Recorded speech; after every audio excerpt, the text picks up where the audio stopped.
È stata depositata nelle scorse ore la richiesta di rinvio a giudizio per Filippo Turetta, il 22enne di Torreglia, in carcere per aver barbaramente ucciso la sua fidanzata Giulia Cecchettin nel novembre del 2023 e aver gettato il suo corpo in un dirupo. Il giudice ha immediatamente fissato la data dell'udienza preliminare per il 15 e 18 luglio. La Procura di Venezia, infatti, aveva sollecitato tempi rapidi per il processo. Lo studente di ingegneria è accusato di omicidio volontario aggravato dalla premeditazione, crudeltà, efferatezza, sequestro di persona, occultamento di cadavere e stalking.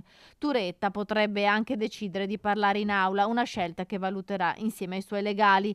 L'atto del giudice è stato notificato anche agli avvocati della famiglia Cecchettin, Papagino e i fratelli Elena e Davide. Giulia Cecchettin è stata uccisa la notte dell'11 novembre. Filippo Turetta l'ha ammazzata dopo aver trascorso con lei il pomeriggio al centro commerciale Nave de Vero a Marghera. L'aggressione, prima in un parcheggio di Vigo Nuovo, a pochi metri dalla casa della giovane, l'ha finita a calci e pugni e a coltellate, ben 75, quelle inferte nel parcheggio della zona industriale di Fossò.